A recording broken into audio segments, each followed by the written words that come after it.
আপনারা টিভিতে বা খবরের কাগজে যে যুদ্ধ আর উত্তেজনার খবর দেখছেন, বিশ্বাস করুন সেটা তো একটা ট্রেলার মাত্র। আসল সিনেমাটা চলছে পর্দার আড়ালে, এমন এক অন্ধকার ঘরে যার খবর দুনিয়ার 99% মানুষের কাছে পৌঁছায় না। একবার ভাবুন তো, আমেরিকার প্রেসিডেন্ট ডোনাল্ড ট্রাম্প আর তার হয়ে ইরানে সিক্রেট ডিল করতে যাচ্ছেন কে জানেন? আমেরিকার কোনো ডাকাবুকো মন্ত্রী বা নেতা নন, যাচ্ছেন পাকিস্তানের সেনাপ্রধান, যিনি একসময় ছিলেন আইএসআই এর দুর্ধর্ষ এক স্পাই। কিন্তু কেন চরম ইরান বিদ্বেষী ট্রাম্প হঠাৎ কেন একজন পাকিস্তানি জেনারেলকে নিজের বেস্ট ফ্রেন্ড বানিয়ে এমন এক চরম গোপন মিশনে তেহরানে পাঠালেন? আর সবচেয়ে বড় প্রশ্ন, ইরানের সুপ্রিম লিডার মুস্তাফা খামেনি কি আদেও সুস্থ আছেন, নাকি তিনি সিদ্ধান্ত নেওয়ার ক্ষমতাই হারিয়েছেন? এরকম অনেকগুলো প্রশ্ন আছে। আমি চেষ্টা করব যতটা সহজভাবে সম্ভব পুরো বিষয়টি আপনাদের সামনে উপস্থাপন করার।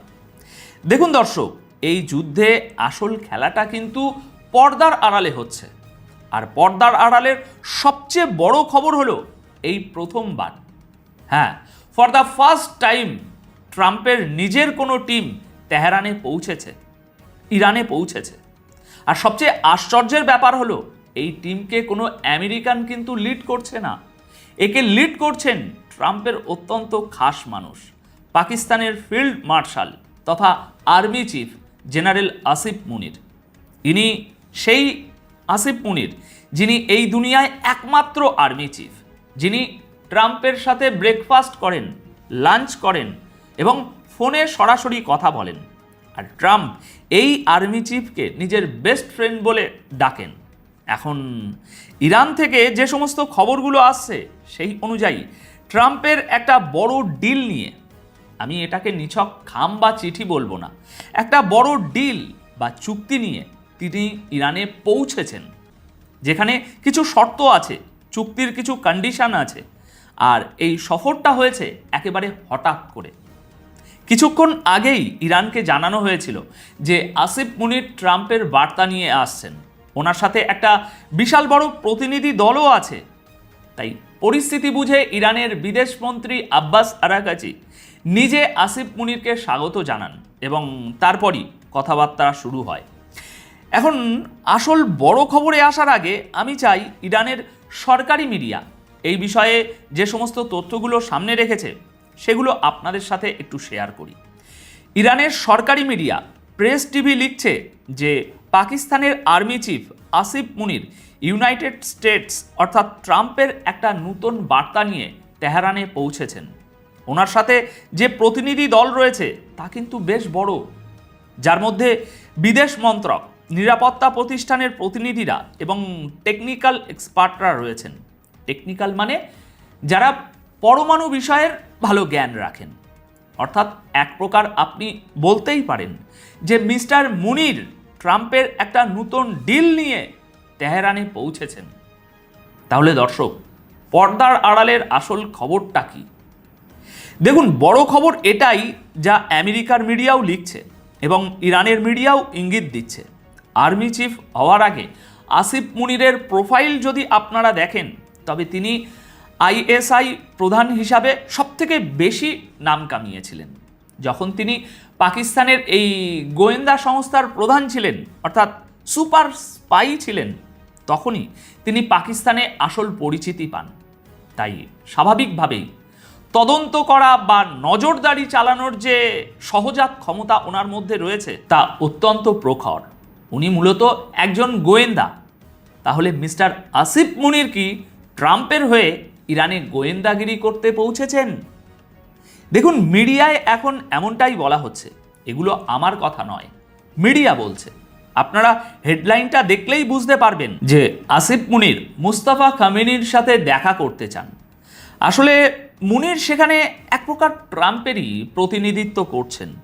ট্রাম্প দেখতে চান যে সুপ্রিম লিডার মুস্তাফা খামেনি, যিনি গত 28শে ফেব্রুয়ারির বোমাবর্ষণে আহত হয়েছিলেন, যে হামলায় ওনার বাবা, মা, স্ত্রী সবাই মারা যান, পুরো পরিবার শেষ হয়ে যায় এবং উনিও নিজে মারাত্মকভাবে আহত হন, ওনার বর্তমান অবস্থাটা ঠিক কেমন? মিডিয়া বলছে যে ট্রাম্প এটা দেখতে চান যে মুস্তাফা খামিনি, যার পায়ে ফ্র্যাকচার আছে, মুখে আঘাতের চিহ্ন আছে এবং যাকে কেউ কেউ বলছেন কোমের কোনো হাসপাতালে রেখে চিকিৎসা করা হচ্ছে, তিনি আসলে কেমন আছেন। ট্রাম্প জানতে চান যে এই মুস্তাফা খামিনি কি সব সিদ্ধান্ত নিচ্ছেন, তিনি কি সিদ্ধান্ত নেওয়ার মতো অবস্থায় আছেন। যদিও ইরান বারবার বলছে যে সমস্ত সিদ্ধান্ত মুস্তাফা খামিনিই নিচ্ছেন এবং আইআরজিসি ওনাকে সুপ্রিম লিডার বানানোর জন্য চাপ দিয়েছিল। তাই আসিফ মুনিরের চেষ্টা থাকবে এটা জানার যে মুস্তাফা খামিনি কোথায় আছেন, কোন অবস্থায় আছেন, সুস্থ আছেন কিনা, তিনি কি সিদ্ধান্ত নিচ্ছেন। আর যদি মুস্তাফা খামিনি সুস্থ না থাকেন তবে সিদ্ধান্তটা কে নিচ্ছে? আইআরজিসি কি সিদ্ধান্ত নিচ্ছে, নাকি স্পিকার গালিবাফ সিদ্ধান্ত নিচ্ছেন, নাকি ইরানের প্রেসিডেন্ট পেজিশিয়ান সিদ্ধান্ত নিচ্ছেন, নাকি অন্য কোনো গ্রুপ বা দল সিদ্ধান্ত নিচ্ছে? আসল সিদ্ধান্তটা কে নিচ্ছে? ট্রাম্প চান যিনি সিদ্ধান্ত নিচ্ছেন ওনার সাথেই চুক্তিটা করতে। আর এই কারণেই আসিফ মুনির সাহেবকে একটা স্পেশাল বা বিশেষ মিশনে পাঠানো হয়েছে এখন। দেখুন, এটা আমি বলছি না, এটা আরবের মিডিয়া বলছে, ইউএসের মিডিয়া বলছে। আর এদিকে মুস্তাফা খামিনি রয়েছেন একদম সুপার সিকিউরিটির মধ্যে। বলা হচ্ছে যে ট্রাম্পের যে নিরাপত্তা তার থেকেও কয়েক গুণ বেশি নিরাপত্তা দেওয়া হয়েছে ওনাকে, যার উপর চীন এবং রাশিয়াও কড়া নজরদারি রাখছে।